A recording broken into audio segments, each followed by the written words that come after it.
So selfies are something that are very near and dear to my heart. Like, I think they're both, like, you know, kind of like an experience of joy and delight that I can kind of curate this look, and I can create a story. I can tell a story, which I think that's something I'm very drawn to as a writer and just in my nature. But I think, you know, the act of documenting myself as a fat woman of color, it becomes political because of the landscape that we're in. And I kind of am aware of that, you know, and I'll hashtag my selfies with kind of certain like incendiary, sort of cheeky hashtags like bitch face and things like that. It just becomes this way of kind of conveying that, like, I not only insist upon my consistent documentation by myself, but that also, like, I'm publishing it so that it's massively available, and it's kind of changing like the landscape, like the visual landscape of the medium that we are using most in our current day, which is the internet.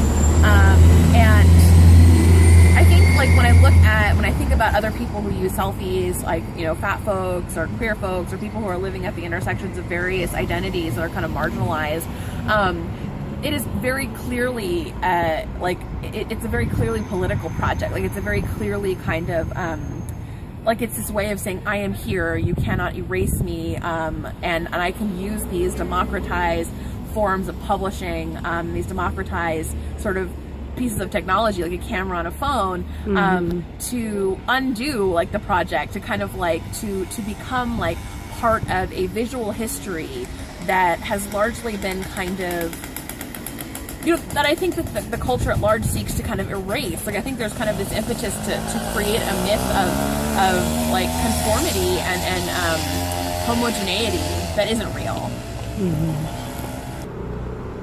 Well, we crossed the street from the other side of the tracks, the N Judah, where there's like coffee and expensive sweaters and, you know, and expensive brunches that take 2 hours to get. To the other side of the street, where there's like the Indian place that also makes pizza, the laundromat, and the 7-Eleven, which have kind of like been the long-standing touchstones of the Outer Sunset since I've lived here. And, you know, in thinking about like the changing visual landscape of like the Outer Sunset, I think it's really interesting to me to kind of like think about, you know, what I like so much about the Outer Sunset. And I think like what's interesting is, like, alongside, you know, the amazing kind of coffee and things like that are like the relative open spaces that are available. And there's kind of like this ability to kind of escape scrutiny. For me, again, as like a fat-bodied woman who I think is subject to, like, you know, cultural surveillance, and increasingly so after like 9/11, kind of this like interesting surveillance state that has emerged, and with that being positioned as a threat to like the U.S. and to Westernness and the concept of progress or whatever.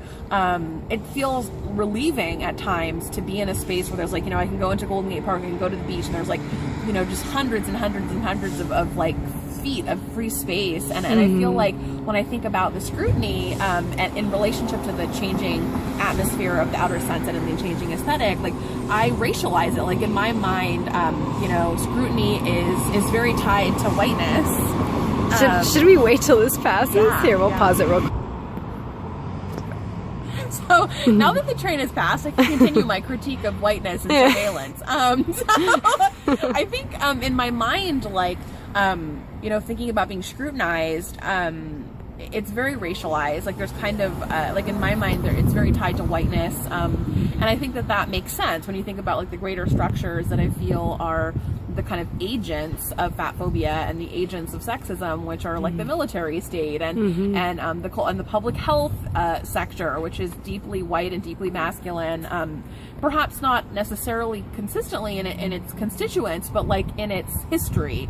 And when I think about, you know, when I started to feel a little bit uncomfortable in the Sunset, it was when there was kind of this visible influx of white, thin-bodied people, that like I tie that to being seen, and again, I think this goes back to like middle class aesthetics, like the way that seeing and being seen are very important tenets of like middle class life in a lot of ways. So as I mentioned about the parklet, like the idea that there are people just sitting out in public, you know, being seen, I think that likewise, the corollary of that is that they are watching. And I think that, again, like as a fat-bodied woman of color, like that strikes me as menacing, and that strikes me as like there's like this undertone of kind of violence, or like the threat of like emotional violence or hostility that kind of is implicit in that. And I think that ties very much into like white supremacy and just generally like sexism.